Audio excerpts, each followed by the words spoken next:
Datuk Seri Anwar Ibrahim mengakui beliau berada dalam lembaga pengampunan, namun menegaskan kuasa memberi keampunan adalah di bawah Yang di-Pertuan Agong mengikut perkara 42-1 dan 42-2 Perlembagaan Persekutuan.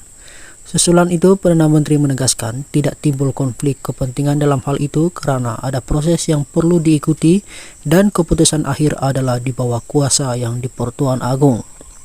Tentunya kita akan patuh kepada peraturan dan syarat yang melalui proses ditetapkan walaupun saya akan ada dalam proses itu. Akhirnya seperti yang diketahui soal penganugerahan pingat dan soal pengampunan itu, wewenang dan budi bicara Yang di-Pertuan Agong katanya kepada media selepas pelancaran program Kita Untuk Kita K2K di sini hari ini.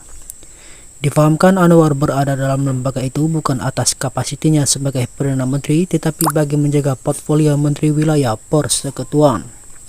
Di bawah perkara 42-5, Lembaga Pengampunan membabitkan Peguam Negara Menteri Persekutuan yang bertanggung jawab perkara 42-11 dan tidak lebih daripada 3 orang anggota lain yang dilantik oleh Agung. Menurut Perlembagaan Lembaga Pengampunan, perlu dianggotai Peguam Negara atau wakilnya, Menteri Besar atau Ketua Menteri atau Menteri Wilayah Persekutuan, dan tidak lebih 3 anggota lain yang dilantik lembaga itu dipengursikan sendiri oleh Yang di-Pertuan Agong.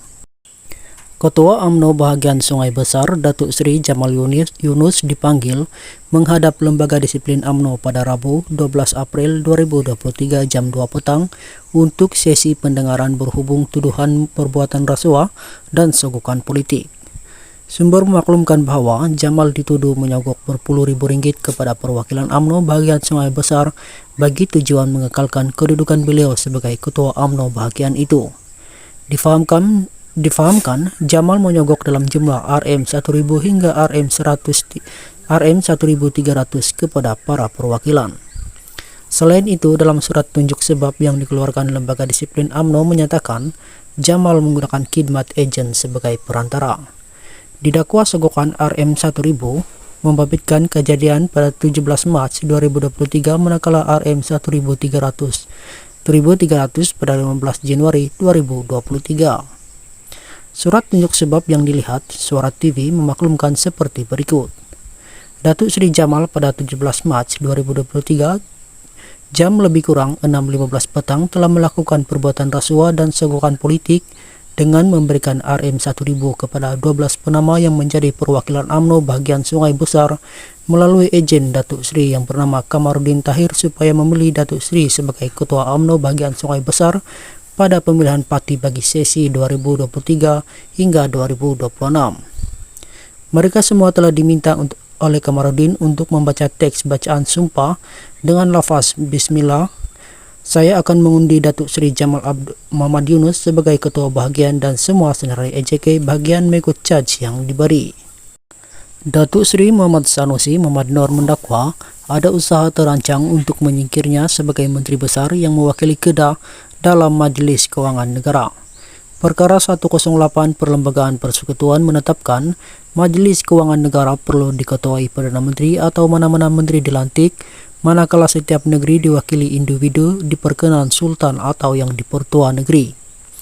Enggan mendedahkan pihak didakwa mengetahui gerakan itu, beliau menjelaskan ada usaha menamakan Setiausaha Kerajaan Kedah Datuk Norizan Kazali sebagai penggantinya dalam Majlis Kewangan Negara. Muhammad Sanusi berkata gerakan itu bertentangan dengan konvensi Majlis Kewangan Negara yang dipengursikan Perdana Menteri, diurus selia Menteri Kewangan dan dianggotai jemaah menteri serta wakil negeri dalam kalangan Menteri Besar atau Ketua Menteri sebelum ini.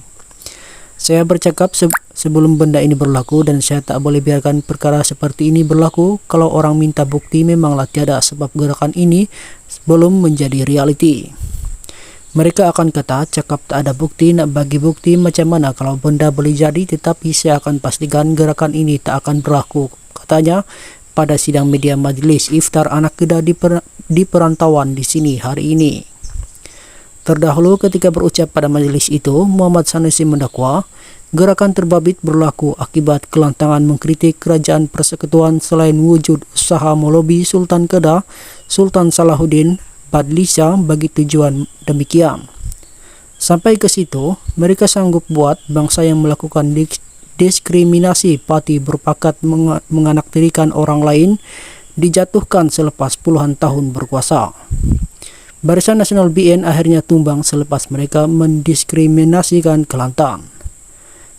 BN tumbang selepas 50 tahun atas sikap diskriminasi akibat maklumat yang lewat, tetapi ketika ini tindakan Perdana Menteri akan segera diketahui rakyat Baling dalam waktu sangat singkat walaupun beliau berada di Cina. Parti pemimpin yang mendiskriminasi melakukan penindasan atau ketidakadilan akan ditolak pada setiap pilihan raya. Kalau bukan pada pilihan raya pun akan ditumbangkan secara berpelembagaan melalui parlimen karena maklumat sedemikian sangat cepat tersebar, katanya. Mengenai proyek lapangan terbang antarabangsa Kulim, KXP, beliau berkata timbalan Perdana Menteri Datuk Seri Dr. Ahmad Zahid Hamidi menyatakan kesediaan mengaturkan pertemuan antara pihaknya bersama Perdana Menteri Datuk Seri Anwar Ibrahim. Muhammad Sanusi berkata kesediaan itu dinyatakan ketika lawatan Ahmad Zahid ke Kedah baru-baru ini, tetapi pihaknya belum menerima sebarang maklum balas. Saya sudah cakap dengan Ahmad Zahid dan minta bantuan beliau menjadi jambatan bagi membentangkan proyek KXP pada Perdana Menteri, katanya. Kecerdikan akal Ketua Perikatan Nasional Muhyiddin Yassin disoal susulan kenyataannya mengenai pertikaian Laut Cina Selatan dengan Cina. Ini selepas Muhyiddin membidas Perdana Menteri Anwar Ibrahim kerana dianggapnya cuai dalam memberi kenyataan berhubung isu pertikaian Laut Cina Selatan. Ia susulan kenyataan Perdana Menteri itu yang memberitahu Putrajaya terbuka kepada rundingan selepas Beijing membangkitkan projek operasi cari gali Petronas di kawasan laut tersebut. Dalam kenyataannya semalam, Muhyiddin memberi amaran bahawa kenyataan Anwar itu secara tidak langsung boleh dianggap memperakui tuntutan Cina terhadap kawasan yang sudah sah merupakan wilayah Malaysia. Mengulas kritikan Muhyiddin, ahli Parlimen Ipoh Timur Howard Lee berkata, bekas Perdana Menteri itu sepatutnya lebih faham keadaan yang sebenar. Saya tidak mahu sama ada Muhyiddin bodoh atau pura-pura bodoh kerana sebagai bekas Perdana Menteri, beliau sepatutnya tahu bahawa dalam perihal hubungan antarabangsa, ia melibatkan urus takbir pertemuan dan timbang tara untuk menyelesaikan atau setidak-tidaknya mengendurkan ketegangan dalam sesuatu isu, termasuk tuntutan bertindih di Laut Cina Selatan, katanya pada satu kenyataan hari ini. Lee berkata Muhyiddin menjejaskan kedaulatan negara apabila mengkritik Anwar mengenai hubungan Malaysia dan China. Apabila berhadapan dengan kuasa-kuasa besar, bahasa diplomatik adalah amat penting untuk memastikan hubungan harmoni dikekalkan. Saya yakin Tan Sri Muhyiddin Yassin sebagai mantan Perdana Menteri yang banyak pengalaman politik tentunya cerdik, pandai dan bijaksana. Tentu beliau faham apa yang dimaksudkan dengan bahasa diplomatik, terutamanya apabila kita berhadapan dengan Amerika Serikat dan China yang kedua-duanya hadir di rantau Asia Tenggara termasuk Laut Cina Selatan. Sayangnya Muhyiddin yang kini mengepulai gerombolan pembangkang Perikatan Nasional hanya berani bermain politik kotor. Demi secebis undi, beliau telah memperjudikan keselamatan negara, memalukan nama baik Malaysia, melakukan sabotaj ke atas hubungan dua hala antara negara kita dan China serta menjejaskan usaha ASEAN untuk mengekalkan keamanan rantau ini, kata Lee. China sebelum ini menegaskan bahawa penerokaan minyak dan gas Petronas telah merangkumi laluan laut antarabangsa termasuk sebahagian kawasan tuntutan Republik itu dari 9 garis putus yang merentasi Laut Cina Selatan. Mahkamah Timbang Tara tetap di tengah The Hague memutuskan pada 2016 bahawa penempatan sempadan 9 garis putus itu dibuat tanpa asas undang-undang. Menggunakan 9 garis putus, China terus mencerobos zon ekonomi eksklusif Malaysia, Brunei, Indonesia, Filipina, Vietnam dan Filipina di Laut Cina Selatan. Anwar menegaskan bahawa Malaysia tidak akan berkompromi dengan China berhubung penerokaan syarikat minyak dan gas negara itu dan berkata Muhyiddin patut lebih teliti dengan kenyataannya. Sementara itu Lee turut menyoal mengapa Muhyiddin tidak mengkritik dirinya sedangkan sebagai Perdana Menteri pada 2022 apabila Menteri Luar dari bersatu pimpinannya telah bersetuju dengan perjanjian pembangunan bersama di Laut Cina Selatan. Ketika dihubungi, Lee berkata, ini merujuk kenyataan bersama pada Julai tahun lepas antara Menteri Luar Cina ketika itu Wang Yi dan rekan sejawatnya dari Malaysia, Saifuddin Abdullah, bahawa kedua-duanya membina konsensus untuk mempercepatkan perundingan mengenai kode etika di Laut Cina Selatan dan bersama-sama membina Laut Cina Selatan menjadi laut keamanan dan kerjasama. Pun begitu, Muhyiddin bukan lagi Perdana Menteri pada masa itu dan telah digantikan oleh Ismail Sabri Yaakob pada Agustus 2021. Muhyiddin digulingkan sebagai Perdana Menteri pada 2021 manakala Menteri Luar semasa pentadbirannya ialah Hisamuddin Hussein daripada UMNO.